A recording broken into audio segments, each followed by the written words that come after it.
प्रणाम। हर हर महादेव। जय श्री राम। आप सभी लोग स्वस्थ होंगे, आनंद में होंगे। आज फिर मैं आप लोगों के बीच आया हूं और आज हम द्वितीय घर पर द्वितीय भाव कुंडली का उस पर थोड़ा विचार करेंगे। तो आप लोगों के प्रश्नों का मुझे इंतजार रहेगा। आप लोगों ने प्रश्न करने हैं तो आप लोगों के जो भी प्रश्न हो वो आप प्रश्न जरूर करेंगे। तो आज हम द्वितीय जन्म कुंडली का द्वितीय घर उस पर चर्चा करेंगे। तो ऐसे शास्त्रकार कहते हैं, मानते हैं ज्योतिष के आधार पर कि कर्म फल भंडार कहा जाता है द्वितीय घर, कर्म फल भंडार। और कर्म फल का मतलब 12 घर हैं तो 12 घर में लगन, तनु, तनम, धनम, सहज, सुख, सुत, कलत्र, जाया, मृत्यु, भाग्य, कर्म, आय और व्यय खर्चा। तो ये 12 घर होते हैं। तो 12 घरों में आय मतलब क्या कमाया, जीवन में क्या कमाया और उस कमाई का क्या फल रहा, कर्म का फल।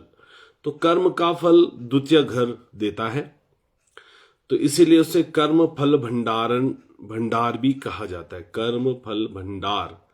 तो हम आज कर्म फल भंडार पर विचार करेंगे। और आप लोगों का, अगर आप लोग अपनी कुंडली को देखते हैं या समझते हैं थोड़ा बहुत कुंडली को, और ये जो मैं आज तक इतनी वीडियो मैंने जो बनाई हैं, इन वीडियो को देखकर आप ज्योतिष थोड़ा बहुत तो समझ ही जाएंगे कि ज्योतिष कैसी होती है। तो आज मैं द्वितीय घर पे चर्चा करते हुए आगे बढ़ते हैं। तो धन, द्वितीय घर से क्या क्या देखना है हमें? धन है, परिवार है, प्रभावशाली वाणी देखनी है, सुखी परिवार देखना है, दुखी परिवार भी वहीं से देखा जाता है, आर्थिक तंगी भी वहीं से देखनी है, मूल्य, सबसे बड़ा विषय है जीवन का मूल्य। हम कितने मूल्यवान हैं या हमारे मूल्य क्या हैं, आदर्श क्या है हमारे, पारिवारिक कलह, बैंक बैलेंस, पैतृक संपत्ति, माता पिता, कीमती वस्तुएं, आभूषण जैसे रत्न, जो रत्न पहनते हैं, सोना पहनते हैं, आर्थिक क्षमता, हमारी आर्थिक क्षमता कितनी है, बोलने की शैली, कितनी प्रभावशाली बोलने की शैली है, मधुरता, दांत, जीभ, गला, कान दोनों कान उसमें आते हैं, मस्तक भी वहीं से आता है, ललाट, कर्म, ये कर्म है, चेहरे का ये निचला भाग, ये भी यहीं से आता है, इस वाले भाग को यहीं से देखते हैं, भोजन की आदतें, बुरी आदतें, अच्छी आदतें, व्यसन भी यहीं से देखे जाते हैं, सांसारिक वस्तुओं का सुख, उपभोग करने के तरीका, अगर हमारे पास वस्तु तो हो पर हम उसको उपभोग कैसे करें, आंखें, मंत्र सिद्धि, मूर्ति सिद्धि, कुछ लोग मूर्ति सिद्धि का अर्थ है कि आपने किसी मूर्ति को सिद्ध कर दिया है और उस सिद्धि के लिए आप फिर उसमें आगे बढ़ जाते हैं। वस्तुतः जातक भरण में एक श्लोक आता है, तो हम उस श्लोक पे थोड़ा विचार करेंगे। द्वितीयम धने वाचि कृते कुलजे तथा संसार सुख संपदो भत्वा वक्तुम प्रयत्नवान। धन, वाणी, किया हुआ कर्म का फल, किस वंश में हमारा जन्म है, कुलजे, संसार की सुख संपदा, और हम उसको कैसे भोगें, ये सब चीजें जो है द्वितीय घर से देखनी होती हैं। द्वितीय घर का प्रभाव बहुत प्रभावशाली माना जाता है, इसलिए द्वितीय घर को बहुत विचारता से देखना चाहिए। द्वितीय घर कारक गुरु माना जाता है, गुरु उसका प्रभावशाली है, क्योंकि गुरु वहां पर वृद्धि कारक माना जाता है। वैसे गुरु के लिए प्रतिष्ठित एक श्लोक आता है कि गुरु स्थान हानि करो गुरु, तो बृहस्पति जहां बैठता है वहां स्थान की हानि करता है। पर अस्तु सिर्फ एक यही घर, पंचम घर, एकादश घर और भाग्य घर, एक 5 घर इनके पास हैं, 2 पणफर और 2 त्रिकोण इनके पास हैं, तो ये वहां जाके कारक बन जाते हैं। तो हमें द्वितीय घर में रहने वाले जो ग्रहों की युक्ति है या वहां पर ग्रह स्थित हो तो वो क्या प्रभाव देंगे। सूर्य जब वहां पर रहता है तो प्रतिष्ठावान व्यक्ति को बनाता है, धन संपत्ति उस व्यक्ति के पास बहुत आती है, और प्रतिष्ठा और संपत्ति जब ज्यादा आती है तो अभिमान उस व्यक्ति के पास, अहंकार उस व्यक्ति के पास आ जाता है, और उस अहंकार की, उस धन संपदा की वजह से परिवार से उसके मतभेद हो जाते हैं। अगर द्वितीय घर में सूर्य हो, चंद्रमा है, भावनात्मक तरीके से धन को संजो के रखना कि नहीं मैं तो खाऊंगा ही, मेरे बच्चे भी खाएंगे, तो इस प्रकार से धन को एकत्रित करने का जो भाव होता है वो चंद्रमा के द्वारा बनता है। जो आजकल हम देखते ही हैं कि हमारा परिवार भी, एक कुटुंब तो 100 रुपए में पल जाएगा, परंतु हम 200 रुपए की जिज्ञासा रखते हैं, क्योंकि हमें अपने बच्चों के लिए, नाती के लिए भी जमीन जायदाद, मकान, दुकान सब देखनी होती है। और चंद्रमा से सुखी परिवार भी देखा जाता है। द्वितीय घर का मंगल, आर्थिक लाभ, आवेशपूर्ण तरीके से खर्च करना, उतावलेपन में पैसे कहीं भी लगा देना, वाणी की कड़वाहट, जब द्वितीय घर में रहता है तो वाणी थोड़ा कठोर होती है, बोलने में थोड़ा स्पष्टता नहीं होती है, मतलब सीधी बात बोल देना और दूसरे को चुभ जाती है। अगर बुध वहां पर विद्यमान हो तो बुद्धि के माध्यम से धन की प्राप्ति करना, धन को इकट्ठा कर देना, स्पष्ट संवाद, उसमें कौशल हासिल कर लेना।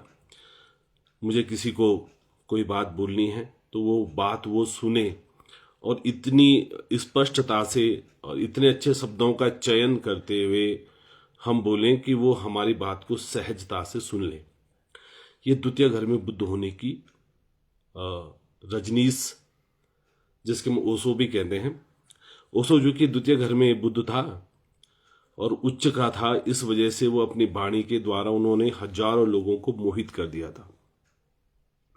यहां पर गुरु आता है तो गुरु आर्थिकता, समृद्धि, ज्ञान, और ज्ञान का अर्थ असीमित होता है। ज्ञान का अर्थ, ज्ञान 2 शब्दों से मिलकर बना है, पर ज्ञान का अर्थ असीमित है। वो सारी भौतिक वस्तुओं का ज्ञान, परलौकिक वस्तुओं का ज्ञान, सामाजिक ज्ञान, धार्मिकता का ज्ञान, कुल कुटुंब की वृद्धि का ज्ञान, ये सब जो है सकारात्मक दृष्टिकोण रखने के साथ साथ ये चीजें बढ़ती है। और द्वितीय घर में कभी भी गुरु अगर उच्च का भी हो या नीच का भी हो तो अच्छा ही फल देता है। और वहां पर होने की वजह से, क्योंकि कारक है ना, जहां का कारक होता है तो कारक का प्रभाव तो पड़ता ही है। कारक होना और उसके साथ ग्रहों की उच्च नीचता होना, ये 2 प्रभाव थोड़ा अलग अलग विषय मानते हैं, ऐसा होता है। तो गुरु के सकारात्मक दृष्टिकोण हो जाना, उस सकारात्मक दृष्टिकोण की वजह से हम सदैव एक अच्छे भाव से किसी के पास जाते हैं, पूर्वाग्रह से ग्रसित। जिनका द्वितीय घर में गुरु होता है, बहुत अच्छी बात ये होती है कि वो पूर्वाग्रह से ग्रसित नहीं होते, पहले से किसी व्यक्ति के लिए अपने दिमाग में छवि नहीं बनाते। कितनी सकारात्मकता है। अधिकतर लोग ऐसे होते हैं कि भाई मान लिया सपोज मैं इंटरव्यू देने जा रहा हूं, तो मैंने सोचा नहीं यार वहां इंटरव्यू देने जा रहा हूं, पहले मैंने कहा कि नहीं मेरा तो नहीं होगा, क्योंकि वो व्यक्ति फलाना, उस व्यक्ति के बारे में, मतलब जो वहां ऑफिसर है उसके बारे में हमें पहले जानकारी मिल गई है कि वो व्यक्ति फलाना है, और वो, तो हमने पूरी जानकारी लेने के साथ साथ है कि पूर्वाग्रह से ग्रसित हम हो जाते हैं और पहले से ही हम उस व्यक्ति की छवि अपने दिमाग में बना लेते हैं कि यार नहीं, ये भाई या ये व्यक्ति मुझे फेल ही करेगा। तो पूर्वाग्रह से ग्रसित नहीं होना है। पहला तो एक पूर्वाग्रह से ग्रसित नहीं होना है। तो पूर्वाग्रह से ग्रसित नहीं होना है, तो उस वजह से जो है पूर्वाग्रह से ग्रसित होने की वजह से व्यक्ति के पूर्वाग्रह से जब ग्रसित हो जाता है तो उसके मन में एक छवि बन जाती है, और उस छवि की वजह से उसके अंदर नकारात्मक क्षमताएं या नकारात्मक सकारात्मक दोनों भाव आ जाते हैं। परंतु गुरु एक ऐसा है कि वो पहले से ही द्वितीय घर में अगर विद्यमान हो तो वहां जाके वो कभी भी नकारात्मकता नहीं लाता है, पूर्वाग्रह से ग्रसित नहीं होता है। उसके अंदर वो ऊर्जा होती है और उस ऊर्जा के द्वारा वो उस सकारात्मक ऊर्जा के द्वारा वहां अपने आप को प्रस्तुत करता है। तो इसलिए बहुत अच्छा माना जाता है। दृष्टिकोण इस व्यक्ति का साफ सुथरा और अच्छा होता है, द्वितीय घर का जो गुरु होता है। शुक्र की स्थिति को हम देखें तो शुक्र भी वहां बहुत ही अच्छा माना जाता है। विलासता है, विलासता मतलब आपके पास जो धन है उस धन को भोगने और उपयोग करने की जो क्षमताएं हैं वो वहां अच्छा दिमाग देता है। तो गुरु चंद्रमा की युक्ति अगर वहां पर हो तो वाह, बहुत धनी व्यक्ति वहां पर हो जाता है। सौंदर्य की ओर दौड़ने वाला, आभूषण सुख सुविधाएं में वृद्धि करने वाला, उसके लिए दिमाग लगाने वाला, वैभव की प्राप्ति के लिए, पैतृक धन संपदा के लिए प्रयत्नशील रहने वाला। तो द्वितीय घर में शुक्र इस प्रकार का प्रभाव डालता है। अब हम शनि की ओर चलते हैं। तो शनि एक ऐसा ग्रह है कि वो सने सने धीरे धीरे काम करता है। तो शनि द्वितीय घर में जाके खराब नहीं होता है, वो अच्छा होता है। पर अगर वो अच्छा पड़ा है तो अच्छा पड़ा है तो वो क्या करेगा कि धीरे धीरे आप इतना धन संचय कर लेंगे कि दीर्घकालिक वो धन आपके पास काम आएगा। आपने शेयर मार्केट पे लगा दिया, LIC में लगा दिया, या फिर FD वगैरह जो होती हैं ये चीजें आपने कर दी, जमीन पे पैसा लगा दिया, कि वो दीर्घकालिक अभी नहीं चाहिए आपको, भविष्य में वो आपको प्राप्त हो। तो दीर्घकालिक धन संचय करने में शनि की भूमिका बहुत अच्छी मानी जाती है। मेहनती स्वभाव व्यक्ति का होता है धन कमाने के लिए।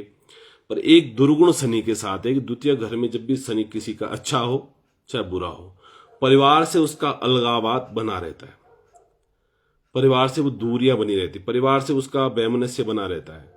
अब परिवार वाले कारण बने, चाहे वो स्वयं कारण बने, चाहे उसकी मेहनती स्वभाव कारण बने, चाहे उसकी दीर्घकालिक सोच, तो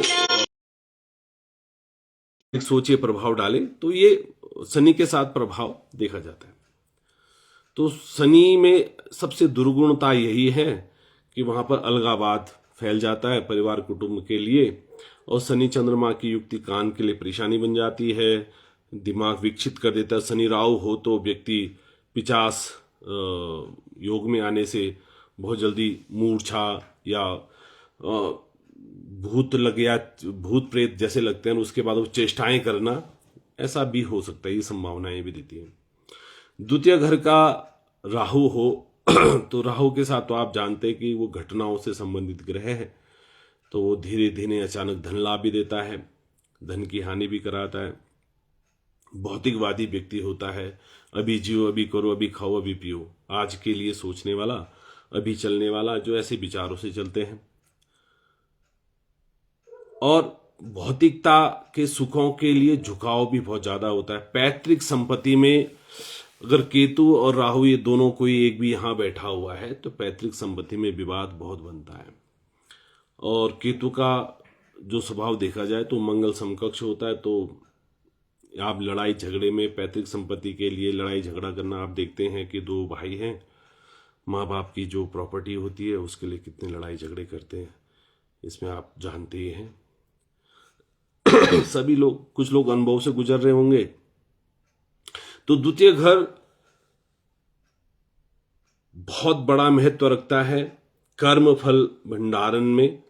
हमारे किए हुए कर्मों का फल अगर हमें कोई देता है तो वो देता है आपका द्वितीय घर, क्योंकि द्वितीय से दशम पड़ेगा एकादश कर्म, इसलिए वो हमेशा वहां जाके कर्म का फल देता है और संपूर्ण फल देता है।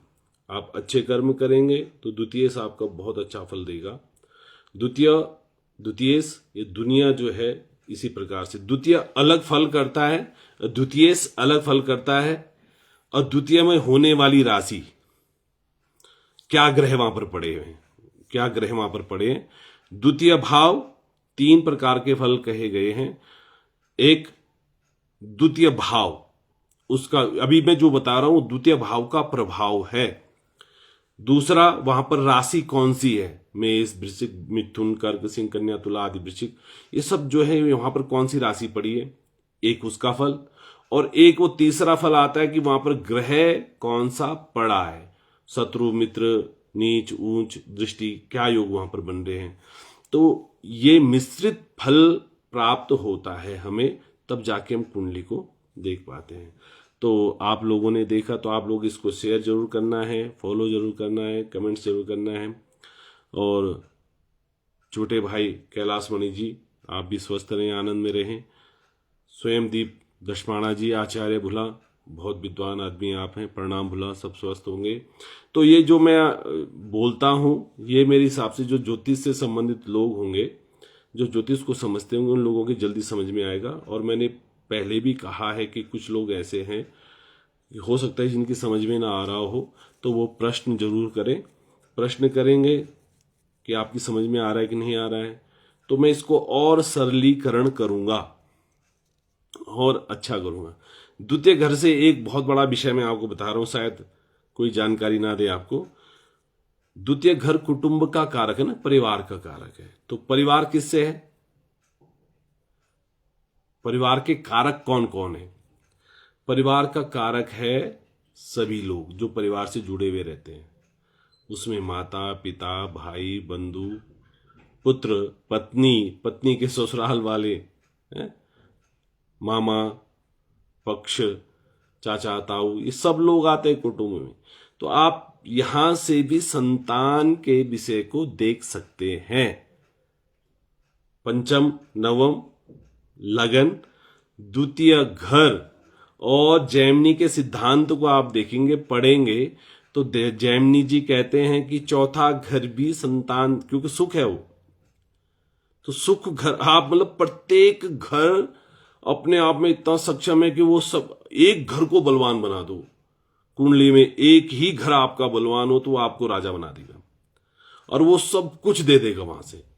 तो कुंडली में द्वितीय घर कुटुंब कारक है, तो कुटुंब कारक है तो इसका अर्थ अब आप समझे, कुटुंब में जितनी चीजें आती हैं, कुटुंब को इकट्ठा करने के लिए, कुटुंब को बनाने के लिए और कुटुंब बनने के लिए जो भी चीजें इकट्ठा होती हैं वो सब द्वितीय घर से हम देख सकते हैं।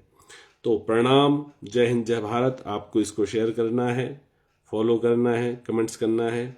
और मैं, हो सकता है कि देखो गलतियां तो सबसे होती हैं, तो कुछ गलतियां मेरे से भी हो रही होंगी, तो मैं सभी ज्योतिषाचार्यों से निवेदन करूंगा कि आप कृपया करके, अगर मुझसे कुछ गलतियां हो रही हैं तो सुधारने के लिए भी आपको टिप्पणी करनी है कि छोटे भाई, बड़े भाई, जो भी आप समझते हैं, तो आप मुझे बिल्कुल कमेंट्स बॉक्स में लिखें कि आचार्य जी यहाँ पर ये गलती है, इसको सुधारें। मैं जरूर उसको सुधारूंगा। जरूरी नहीं कि देखो ये तो अथाह सागर है, समुद्र है ना, इस समुद्र में हम तो एक पता नहीं चम्मच तो हम क्या कह सकते हैं, हम तो दर्शन मात्र से अपने आप को लाभार्थी मान रहे हैं कि हाँ भाई हम ज्योतिषाचार्य हैं। तो इस भव सागर में, इस संसार सागर में ज्योतिष की जो स्थिति है, ज्योतिष बड़ा अच्छा काम कर रहा है। ज्योतिष आज की दृष्टि में, पहले के ज्योतिषाचार्यों ने, विचारों ने बहुत मेहनत की कि किताबों की उपलब्धता कम थी, छपती कम थी, ताड़पत्रों में लिखी जाती थी, तो उन लोगों ने भी जो भी ग्रंथ उनके पास होता था उसी ग्रंथ को उन्होंने ऐसा निचोड़ चुके होते थे कि पी लिए होते थे। आज की दृष्टि में क्या है कि ज्योतिष के कम से कम 10,000 से ज्यादा ग्रंथ है, उसमें भी प्रामाणिकता किन्हीं ग्रंथों की है। पर अभी भी ज्योतिषाचार्य जितने हैं वो अपना निचोड़ लिख के अलग अलग ग्रंथों का प्रस्तुतिकरण देते हैं। जैसे सारावली है, सुरेश चंद्र मिश्रा जी ने उसमें भाष्य लिखे हैं, बहुत भाष्य लिखे हैं। फल दीपिका है, सुरेश चंद्र मिश्रा जी ने उसमें बहुत, श्रीमाली जी हैं ज्योतिष के एक बहुत बड़े विद्वान थे वो, अब उनका पुत्र है। तो श्रीमाली जी जयपुर के थे, बहुत बड़े विद्वान माने जाते, तो उन्होंने पता नहीं बहुत पुस्तकें उन्होंने लिखी हैं। तो पुस्तकों की हजारों लाखों करोड़ों पुस्तकें इसमें हैं। तो प्रामाणिकता जो आती है, उस प्रामाणिकता को हम लेते हैं। तो आप लोगों को आनंद में रहना है, स्वस्थ रहना है, मस्त रहना है, और आप जरूर मेरे से प्रश्न करें। आज मैंने शायद 20वां 25वां वीडियो मैंने बना दिया। आप लोगों को प्रश्न नहीं आते, तो आप लोगों को प्रश्न करना है, इसको शेयर करना है, इसको फॉलो करना है।